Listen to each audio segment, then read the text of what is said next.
기뻐할 이유가 있습니다 라고 옆 사람과 인사하고 죄송합니다. 옆 사람과 인사하고 시작하겠습니다. 기뻐할 이유가 있습니다. 네, 저희가 지금 수요일에는 계속해서 사도행전을 함께 배우고 있습니다.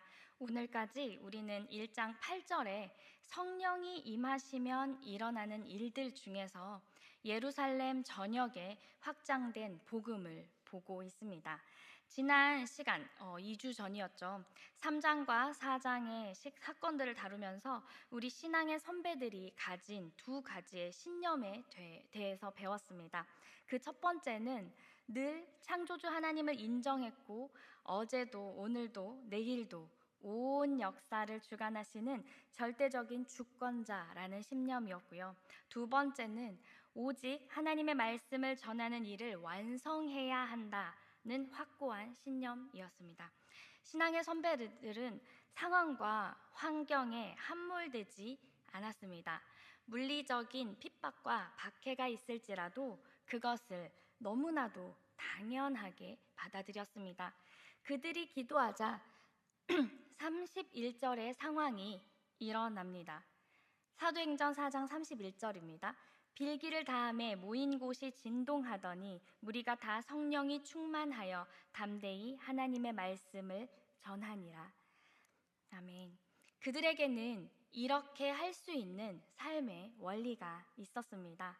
그들은 자신의 안위가 중요하지 않았습니다. 그것보다 더 우선하는 것이 있었습니다. 그들이 사는 세상, 그 사세라고 하죠. 오늘 초대교회가 사는 세상은 성령이 충만해져서 일어난 일을 4장 마지막에 언급하고 있습니다. 그들은 어떤 교회 공동체의 삶을 살았을까요? 한 마음과 한 뜻이 되고 교회는 능력 있게 예수의 부활을, 즉 복음을 전합니다. 교인들은 하나같이 은혜를 받았고 은혜를 받고 보니 이전에 보이지 않던 것들이 보이기 시작합니다. 그것이 무엇인가요? 우리 공동체 안에 스스로 생존을 유지할 수 없는 다른 사람들이 존재하고 있는 것을 보게 됩니다. 성령을 받고 은혜를 받고 보니 이제 보이기 시작합니다. 그래서 그것을 자신들의 책임으로 인정하고 자신들을 희생합니다.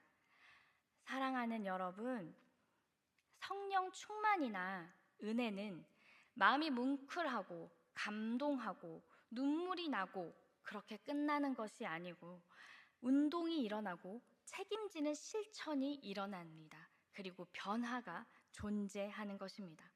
이런 공동체라면, 이런 세상이라면 따라가서 살고 싶습니다.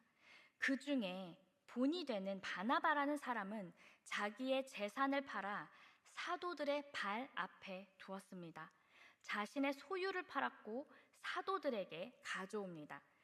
그 사람을 따라서 하나, 둘 가져오기 시작합니다. 초대교회는 인간으로 살아야 할 최소한의 삶에서 낙오된 사람이 없는 공동체였습니다. 이것은 아무도 강제하지 않았고 아무도 시키지 않았습니다. 강압도 없었고 협박도 없었습니다. 개인의 소유를 팔았고 그것을 교회의 이름으로 구제합니다. 사도에게 그 권한을 준 것이 아니라 어느 중직자나 국률사역부 팀장에게 준 것이 아니라 교회의 이름으로 구제를 합니다. 이런 일들이 우리 교회에도 있었죠. 화성교회도 최근에 이렇게 섬겼습니다. 평일에 이틀을 여러 성도님들이 나오셔서 다 같이 김치를 만들어서 우리의 이름이나 구역의 이름이 아닌 교회의 이름으로 지역사회의 기관들에게 나누었습니다. 왜 이렇게 했을까요? 4장 33절에 이렇게 알려줍니다. 무리가 큰 은혜를 얻어서라고 알려줍니다. 이렇게 초대교회는 사도들의 핍박 이후로 더욱 담대해지고 더욱 생명력 있게 힘 있는 공동체로 시작합니다. 이런 공동체가 그려지다가 갑자기 5장에 들어서면 화면의 색채가 유채색에서 무채색으로 바뀝니다. 컬러에서 흑백으로 바뀝니다. 그러나로 시작하는 5장에서는 초대교회 최초의 장례식이 등장합니다. 5장의 1절을 직역하면 이렇게 됩니다. 그러나 이름이 아나니아인 어떤 남자와 그의 아내 삽비라가 함께 재산을 팔았다. 표현적으로 보면 바나바가 그렇게 했고 공동체의 여럿이 그렇게 했다. 그리고 아나니아와 삽비라도 그렇게 했다. 이렇게 나와야 자연스럽습니다.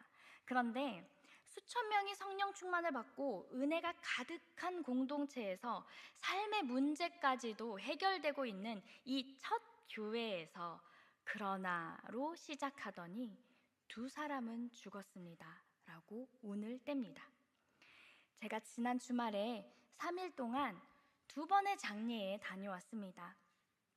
하나는 한 목사님의 부모님의 장례식이었고 하나는 동역자의 할머니 장례식이었습니다. 그 할머니는 인천항에 맨 처음에 선교사가 왔을 때 복음을 받아서 5대째 신앙을 물리고 계시는 가정의 3대째 분이셨습니다.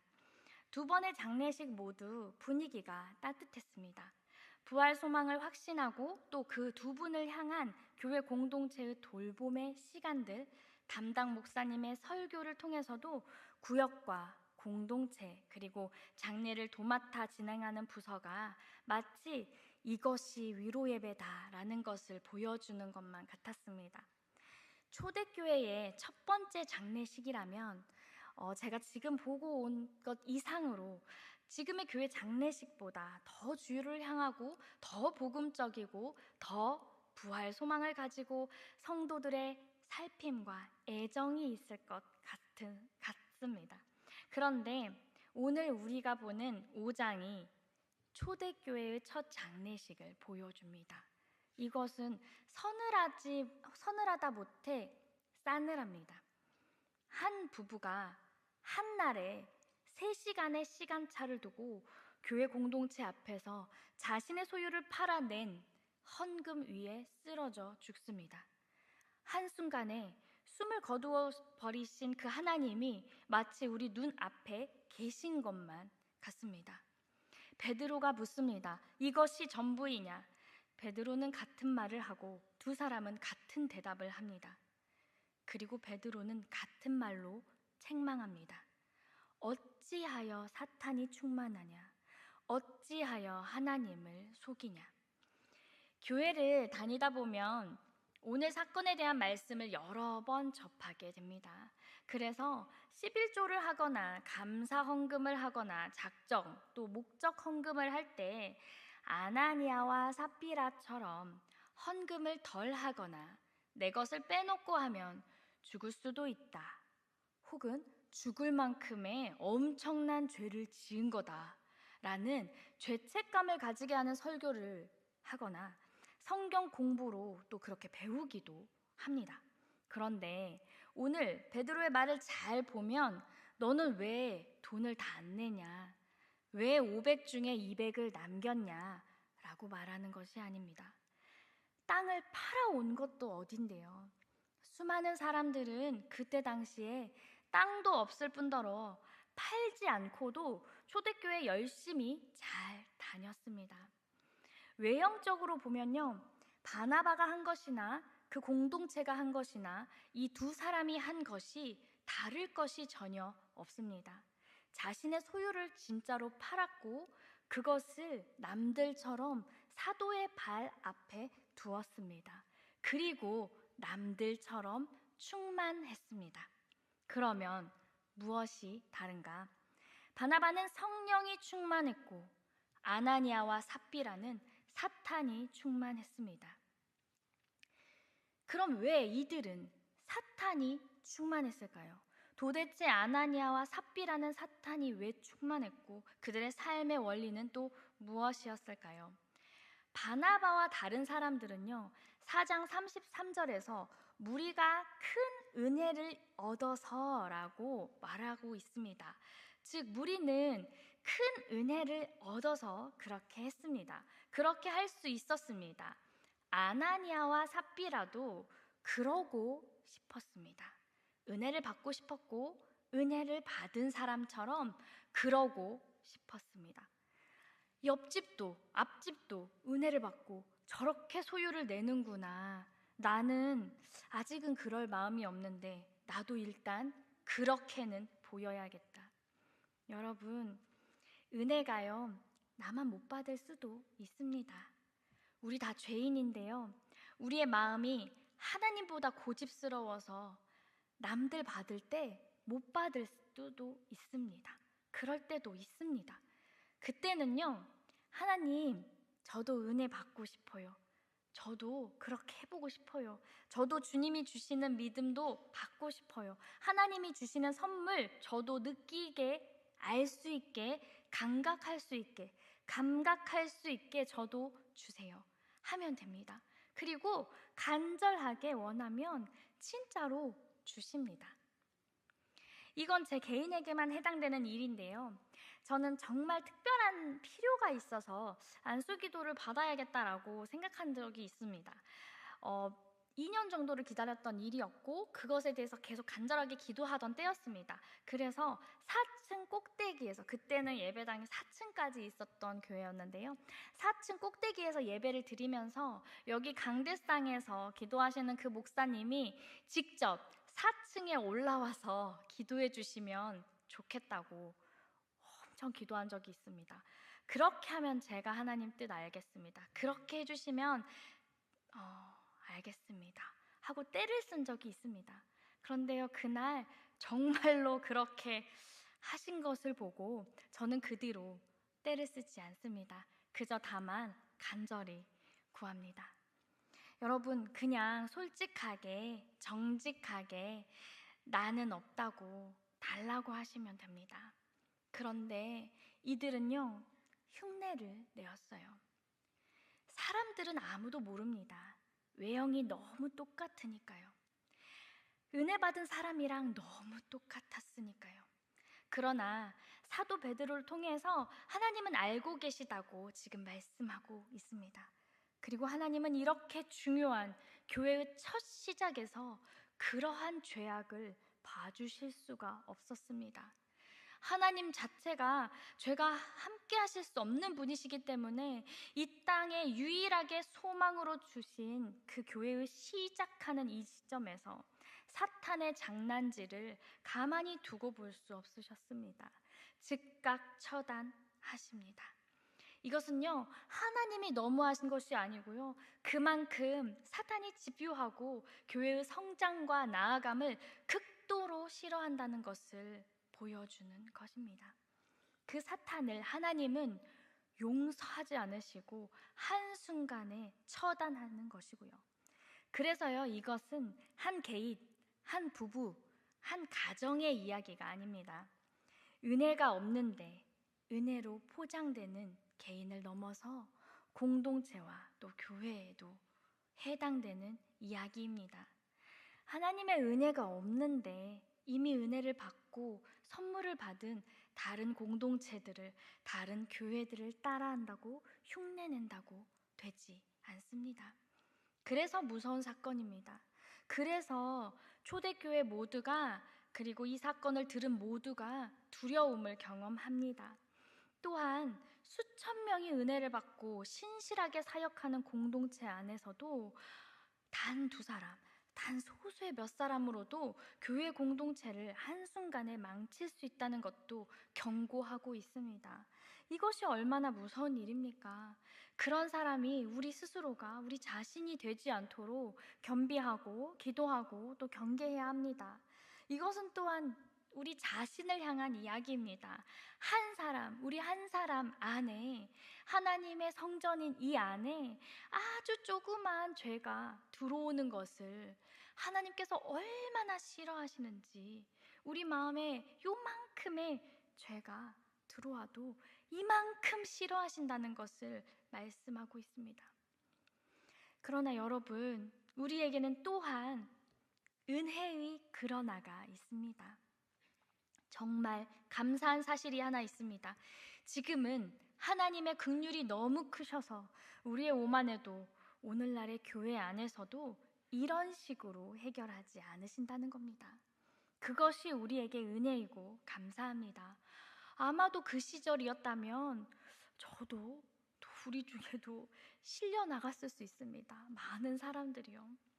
사도들은 협박받고 갇혔을 때에도 자신들의 안위를 위함이 아니라 담대하게 주의 복음을 전하게 해주세요 라고 기도했습니다. 그렇게 전하고 싶어요. 제 목숨보다도요. 이렇게 기도합니다. 은혜를 받은 공동체는 이전에는 자연스럽다고 생각했던 것들에 대해서 인식하게 됩니다. 너는 없이 사는 게 당연하고 나는 있이 사는 게 당연했고 자연스러웠는데 그것이 이상하다고 느끼게 되었습니다. 그들은 첫 장례식에서 죽은 두 사람과 삶의 원리가 달랐습니다. 그들은 무엇보다 하나님의 뜻을 더 우선했습니다. 아나니아와 삽비라의 죽음으로 많은 사람들이 교회의 능력을 보았고 복음의 능력을 인정하게 되었습니다. 하나님을 하나님 자체로 인정하면서 하나님의 현존하심에 두려워합니다. 복음은 더욱 확장되어 갑니다. 14절이 우리에게 이렇게 증언합니다. 그 일 이후에 믿고 주께로 나오는 자가 더 많으니 남녀의 큰 무리더라. 내부의 공격으로도 복음을 가둘 수 없고 방해할 수 없었습니다. 그 모든 방해 후에 교회가 더 부흥하고 복음이 확장되는 것을 보고 사탄이 더 큰 방해를 작정합니다. 당대 최고의 권세자들, 종교 지도자들을 통하여 협박하고 공격하기 시작합니다. 화가 치밀고 분노가 나서 도저히 견딜 수 없는 사람들은 주의 복음을 전하던 자들에게 이렇게까지 합니다. 사도들은 채찍으로 실컷 맞았습니다. 협박을 당합니다. 예수의 이름으로 뭐라도 하면 죽이겠다는 이야기를 듣습니다. 실제로 유대인에게 가장 심하게 때릴 수 있다는 매질을 당합니다. 40대에 한 대 가만매가 가장 많이 때릴 수 있는 것인데 그렇게 맞으면요 사람이 거의 너덜너덜해집니다. 엊그제 어떤 사극 드라마에서 옥살이를 해서 몸이 조금 약해져 있는 사람에게 곤장 10대를 벌로 내리니 온 마을 사람들이 말리면서 아닙니다 사또 10대를 맞으면 이 사람은 죽을 겁니다 라고 하더고요. 그만큼 매질이라는 형벌이 때려 죽일 수 있을 만큼 강하고 무섭습니다. 그런데요 사도들이 이것을 견딥니다. 누구 때문에 무엇 때문에 이 지경까지 사도들은 경험하게 됩니까? 17절에 대제사장과 그와 함께 있는 사람, 즉 사두개인의 당파가 다 마음에 시기가 가득하여 일어나서 사도들이 이렇게까지 고난을 받게 된 것은요 최고의 권력을 가지고도 시기가 가득 찬 사람들 때문에 여기까지 옵니다. 언제 시기하게 될까요? 나 자신을 기준으로 다른 것을 바라볼 때 그렇습니다. 나와 비교하니까 저 사람이 나아서 그렇습니다. 그렇게 시기는 가득 차게 됩니다. 이미 기득권을 가진 이 사람들이 나 중심의 삶, 나의 이익에 걸림이 되는 것을 모두 싫어합니다. 이거 완전히 지금의 세상과 거의 같은 이야기입니다. 우리들의 이야기입니다. 어쩌면 교회와 회사와 다른 모습으로 살고 있는 나의 이야기일 수도 있습니다. 때로 우리는 지금 하는 일이 얼마나 무서운 일인지 모르고 하기도 합니다. 어쩌면 이런 악함으로 아무렇지 않게 살아가고도 있습니다. 우리 자신이 말입니다. 저 자신이 말입니다. 때로는 또한 가말리엘 같은 사람이 어떤 것을 말했을 때 그것을 온전하게 받아들이기도 합니다. 그는 하나님의 역사를 말하고 하나님의 주권을 외쳤습니다. 그 외침에 끄떡이면서 말씀을 받았습니다. 그런데요, 동시에 이들은 하나님에 대한 복음을 전하고 있는 사도들의 이야기는 절대로 받아들이지 않습니다. 우리가 이 일의 증인이라 하고 너희가 못 박아 죽인 그가 메시아 예수다 라고 하는 그 말들은 절대로 받아들이지 않습니다. 하나님을 내가 인정하는 정도까지 나의 욕심에 따라 자기의 주관에 따라 이미 정한 고정관념과 원하는 바에 따라 하나님을 제한시키고 있기 때문입니다. 나의 입맛에 맞는 하나님은 받아들일 수 있고 인정할 수 있지만 그것과 다른 하나님은 받아들일 수 없다. 이것은요, 자기식대로 하나님을 받아들이는 것입니다. 그렇게 하나님을 제한해 버리는 것입니다. 다시 말해서 자신이 하나님이라는 것입니다. 하나님이 하나님이라서가 아니라 내가 인정할 수 있고 내 입맛에 맞아서 받아들였다는 것입니다. 이것이 얼마나 무서운 일입니까? 반면 사도들은 삶의 원리를 어느 수준까지 가져가고 있나요? 그렇게 매질을 당하고 죽임의 협박과 공포 앞에서도 하나님을 제한하지 않습니다. 하나님을 내 입맛대로 인정하지 않습니다. 그저 하나님의 하나님 되심을 인정합니다.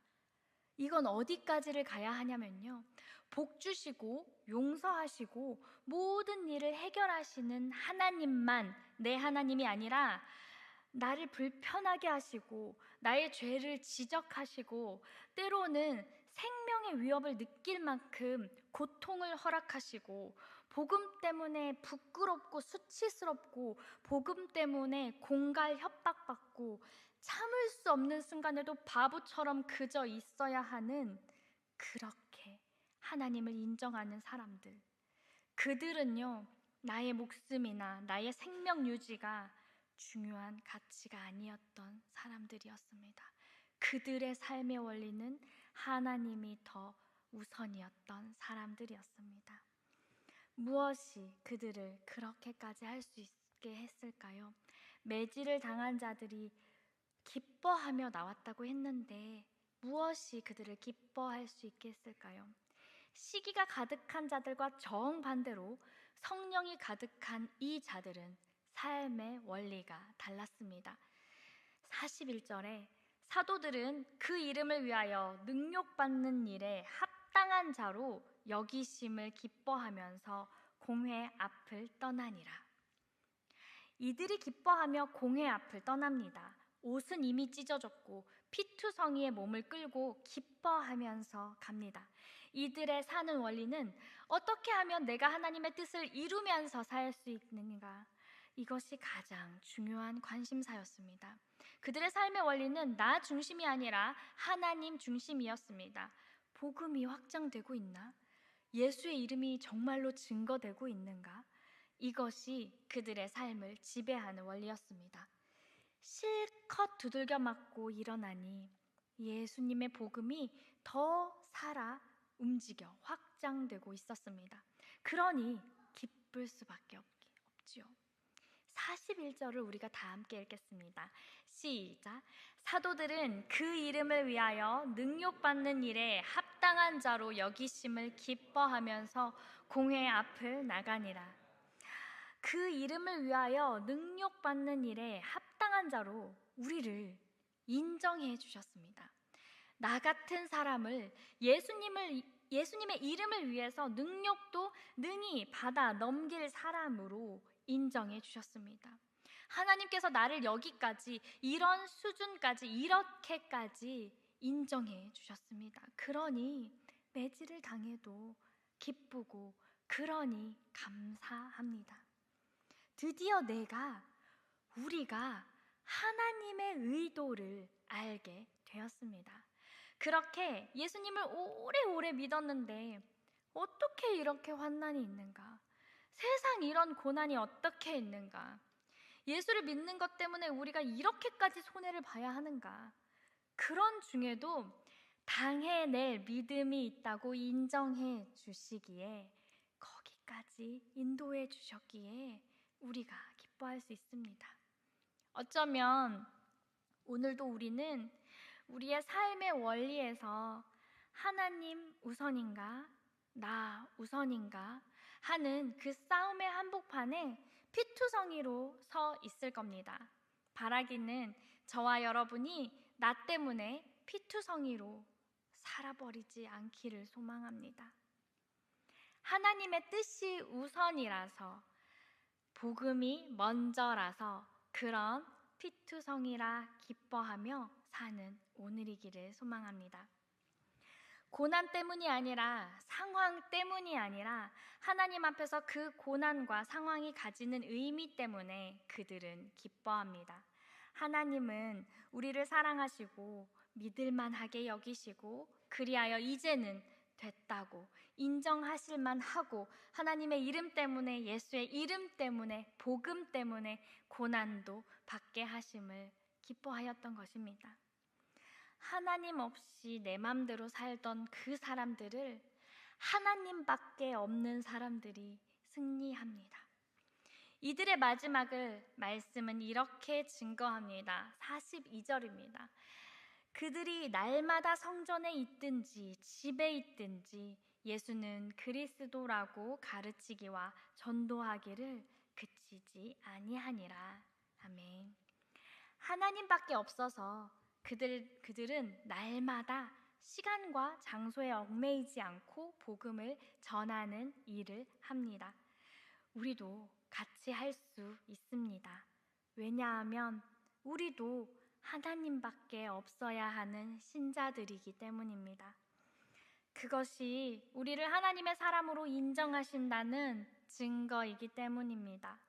그래서 우리는 기뻐할 수 있습니다. 그러니 죽어도 맞아도 죄를 즉각 처단하신다 해도, 때로는 나의 환경을 무너뜨리는 하나님을 만나서 너무 당황스러워도, 아파도, 슬퍼도 우리는 기뻐할 이유가 있습니다.